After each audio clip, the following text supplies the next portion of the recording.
Hi, my name is Mark Bernard. I'm a monetary economist. In this video, I want to claim that there's sanctions relief coming for Russia.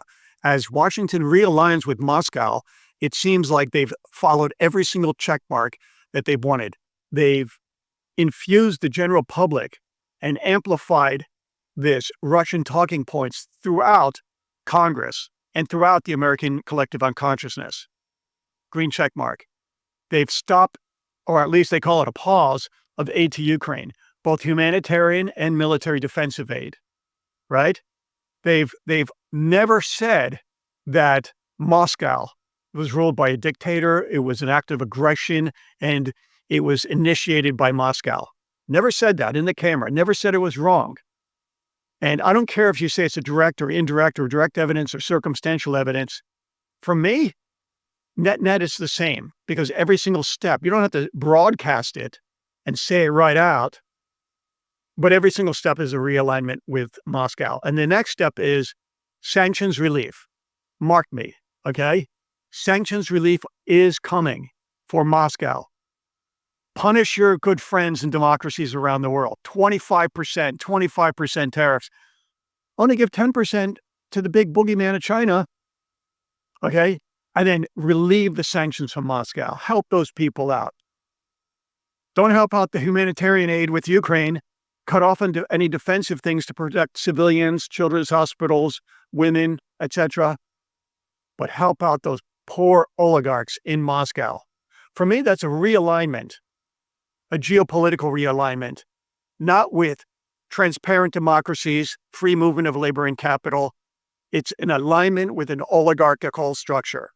Speaking of which, I'm just going to reiterate this and drive this point home. Anybody who thinks, oh no, he's okay, he's got an economic plan, put in one crisp, clear, concise statement, not gobbledygook, okay, in the comments, why non-free trade is better than free trade. It contradicts Anna Schwartz, Milton Friedman, F.A. Hayek, Ludwig von Mises, Knut Wicksell, Baumbach, Jean-Baptiste Say, David Ricardo, Adam Smith, et al., right? Etc. There is no way anybody, you can't use the word great, you have to articulate to me in a clear, concise, intelligent, logical preposition or statement why that is a good economic policy to pursue. Why a tax on the poor, which a tariff is better than a tax on the rich or another just free movement of labor and capital. Because I don't believe it. It's the worst. And read Milton Friedman, okay? Just go back to Milton Friedman, if you don't want to read Adam Smith, Milton Friedman, and yield to the logic of his arguments. So with this realignment and the sanctions relief coming from the U.S. to Moscow, people say, still, there's no direct evidence that it doesn't matter to me, okay? I'm not looking for direct evidence that he's an asset. I just see his actions. I'll tell you a story. When I was in Providence, Rhode Island, consulting, there was this guy named Buddy who was the mayor. And my friend and I were like, my friend actually, Matt, he was yelling, hey, Buddy, we're in a cafe. We're in an Italian restaurant. He was yelling, hey, Buddy. And I said, Matt, you know who that is? That's like the mayor of Providence. And he said, yeah, so what? I said, he's connected with all kind of, you know what, crime.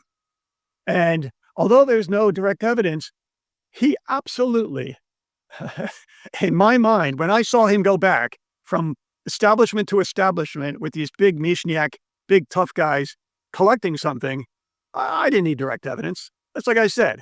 What do I need? Him holding, the president holding up a huge game show check written from the Tsar of Russia for direct evidence? I just look at the net actions, okay? And it's fair to say there's no direct evidence. But for me, based on his actions, he's going to give sanctions relief. He's helping out Russia. He wants Russia to dominate, and he's driving the U.S. to poverty. If you don't think he's driving the U.S. to poverty, put it in the comments. Why? I am sure, I know it for a fact, he can't articulate in a clear, crisp, concise statement why non-free trade is better than free trade. Why non-free movement of labor and capital is better than free movement of labor and capital. As a contradiction to somebody even like Ronald Reagan, Anna Schwartz, Friedman, F.A. Hayek, Ludwig von Mises, Adam Smith, David Ricardo, etc. Not only can I rattle these guys off, I've read their books. I don't even know if he reads books. And I don't know if any of his supporters reads books. Again, I want to go back one more point on this direct evidence versus non-direct evidence. I like to grow corn. Okay, I'm going to end my video with this because it's kind of a, like I said, I like to breathe levity into things. I like to watch corn grow. Yeah, and I really actually have an USDA agriculture license. I love watching corn grow in reality, but a lot of people love watching the vegetable corn on the internet. And I think you know what I mean. You can substitute a few letters here or there. Like half the world's watching corn, the vegetable, on the internet. I'm not. I'm a Christian hippie guy. It's just not my thing. Peace and love if you do. Well, my point is, the word racket came from the gangsters in the 1920s, where these little old ladies had, a nice little shop in the front, and in the back they were brewing bathtub gin.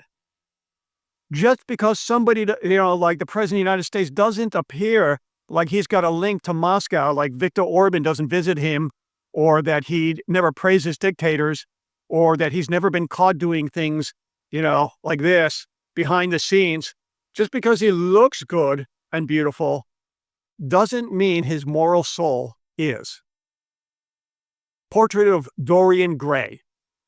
If you're a Trump supporter, look up the portrait of Dorian Gray. So my claim is, no direct evidence, but there'll be sanctions relief on Moscow, and this will fuel the imperial expansion of Russia, support dictatorship around the world, from China to Iran to North Korea. And what can we do? The first thing we have to do is call it like it is. Yes, there is indirect, maybe implicit evidence that he's an asset and he's driving America into greater poverty and despair, greater Gini coefficient, right? That not only three people, they're gonna send. I know that guy Muskie wants to send somebody to Mars. Why have an industrial plan like that? Why macro engineer the economy with whistles and dials? Why not just people, free markets, enlightened self-interest, people just doing what they want to do, trade with what they want to do it. I think he even wants to make a time machine, right? To go back and to rescue some dictators in the past, maybe give sanctions relief to some dictators in the past. Yeah, I'm not joking. I think he's trying to give like Catherine the Great and, Peter the Great sanctions relief. Musk. Actually, I am joking. That's artistic, sarcastic expression, YouTube. So anyway, sanctions relief is coming. You hold your breath because it's coming pretty fast down the pipeline. There's going to be some carrots thrown to Russia, and continue to have no illusions that Moscow and Washington are aligned. But the good news is Ukraine will win because light wins over darkness, and Europe is rising to the occasion. My name is Mark Biernat. I'm a monetary economist. Have a great day. Thank you very much.